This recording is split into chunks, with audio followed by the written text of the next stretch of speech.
Oke, selamat datang di kuliah pengantar teori probabilitas. Kita masih akan membahas mengenai fungsi.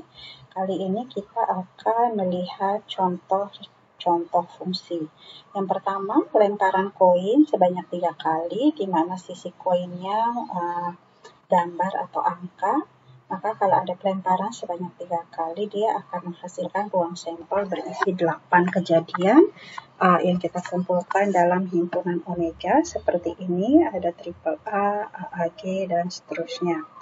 Nah, kalau kita mau mendefinisikan X-nya adalah fungsi dari si ruang sampel omega ke suatu bilangan bulat Z dengan X omega adalah banyaknya huruf A pada omega, maka kita punya fungsinya seperti ini dan dinyatakan bahwa range ketatnya adalah 0, 1, 2, 3.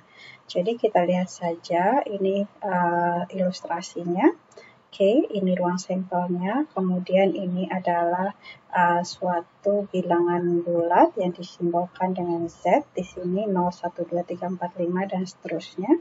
Kalau kita punya mendefinisikan X ini adalah suatu fungsi yang menyatakan banyaknya huruf A pada omega, maka kita tahu bahwa kalau misalkan omeganya bentuknya seperti ini, triple A, maka X dari omeganya adalah 3.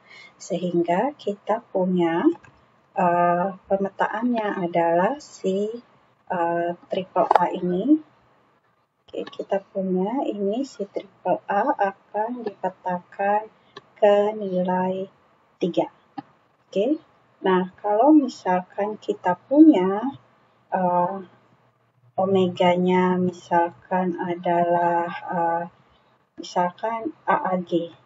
Nah, ini kita tahu berarti X dari AAG, tinggal kita hitung saja, itu banyaknya huruf A adalah 2. Sehingga kita punya kembali si AAG ini akan dipetakan ke 2. Jadi kita punya AAG ini akan dipetakan ke 2. Kita tahu juga berarti sebenarnya di sini AGA itu juga sama, akan dipetakan ke 2.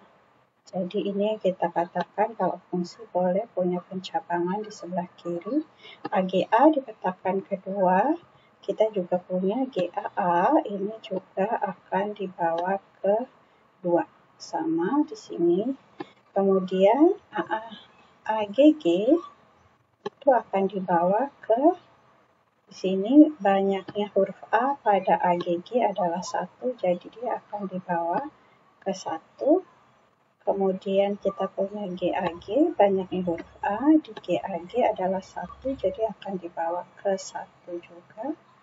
Kemudian kita punya apalagi di sini, GGA banyaknya huruf A juga 1, jadi dia akan dipetakan juga ke 1.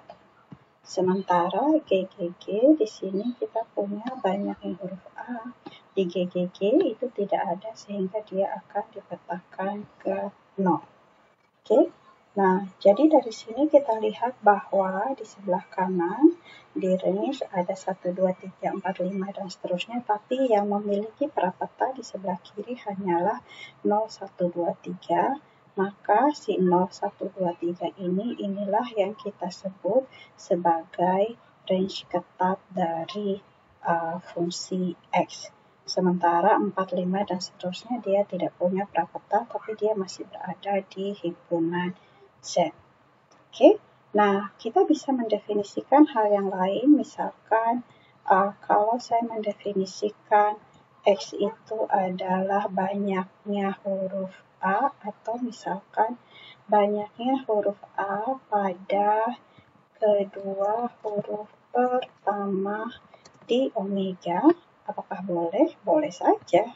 Nah, kalau seperti ini berarti kita punya hasilnya di sini si triple A, berarti XAA-nya di sini hasilnya adalah 2, sementara AAG ini hasilnya juga 2, sama.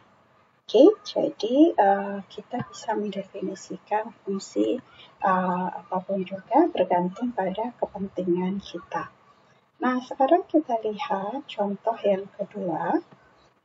Diberikan himpunan bilangan bulat dari min tak hingga sampai tak hingga, dan omega aksennya 0, 1, 2, 3, dan seterusnya. Dan dia fungsi yang didefinisikan adalah X omega adalah omega kuadrat. Berarti di sini kita tahu, kita coba ke ilustrasi berikutnya. Oke, ini jadi ini kita punya kumpulan bilangan bulat, terus tadi dia mendefinisikan bahwa X dari omega adalah